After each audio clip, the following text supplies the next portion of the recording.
నమస్కారం. నా పేరు కవిత. నేను ఇట్లా ఇంట్లో ఉన్నా, అది సడన్గా కూలుతుంటే శబ్దం వస్తుంటే బయటికి వద్దాం అనుకునే వరకే దెబ్బ తాకింది. అక్కడ డ్రెస్సింగ్ టేబుల్ దగ్గర ఉన్నా. నేను అటు నుంచి బయటికి వద్దామంటే రాలేకపోయినాం. పైనుంచి కూలుతుంది. ముందర మా అత్తమ్మ ఉంది, అక్కడ మా బాబు పడుకొని ఉన్నాడు మంచాల. మా ఆయన ఇక్కడ బయట అదే చెట్టు కింద కూర్చొని ఉన్నాడు. ఇట్లయితే ఎట్లా అన్నట్టు. మరి మేము ఫస్ట్ కొంచెం డ్యామేజ్ అయినప్పుడే మీకు చెప్పినాం, మీరేం చర్య తీసుకోలేదు. ఇప్పుడు ఇంత పెద్ద నష్టం వచ్చింది, ఎవరు కూర్చాలి? మాకు ఏం కథ? ప్రాణం పోతుండే సార్. నేను జరిగి బయటికి రాకపోతే మాత్రం నా ప్రాణం పోతుండే. దానికి ఎవరు బాధ్యత వహిస్తారో అది మీరే చెప్పాలి. ఆ మేడంకు నేను ఫోన్ చేస్తే మీరు మా ఇంటి మీదనే కట్టిండి అన్నట్టు మాట్లాడుతుంది. ఇల్లు ఇంటి మీద ఇంటి పక్క గోడకుంటే గోడ కూడాలి, కానీ నడి మధ్యలో ఇంట్లో పడితే అది తప్పు కాదు. ఆమె మేడం అట్లనే పడతాయని మాట్లాడుతుంది. ఆమె రాదట, ఆమె వేరే దగ్గర ఉందట. ఆమె వచ్చి చూడా అని కూడా మాట్లాడుతుంది. పడతాయని గ్యారంటీగా ఆమె మాట్లాడుతుంది. ఇది మాత్రం అది తప్పు ముచ్చట. వచ్చి చూడాలి, మాట్లాడాలి. ఇప్పుడు పొద్దుగాల 10:30, 11కి జరిగింది ఇది.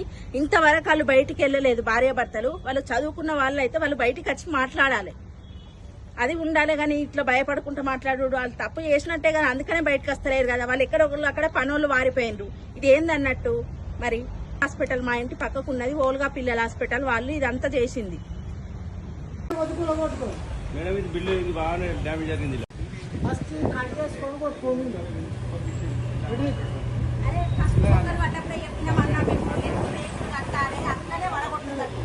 అని చెప్పిన నేను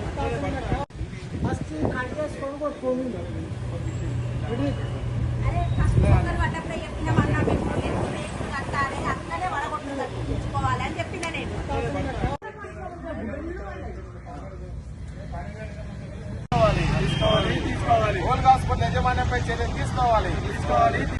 ఈరోజు నగరపాలక సంస్థలో 27వ డివిజన్ మంచిర్యాల చౌరస్తా ఓల్గా హాస్పిటల్ ఎలాంటి సేఫ్టీ మెథడ్స్ లేకుండా కూలగొడుతున్నారని చెప్పేసి, పెద్ద పెద్ద భవనాలు కూలగొడుతున్నారని చెప్పేసి గత 27 తారీఖు నాడు 27 డివిజన్ ప్రజలు మున్సిపల్ కమిషనర్ గారికి టౌన్ ప్లానింగ్ వాళ్ళకు ఫిర్యాదు చేశారు.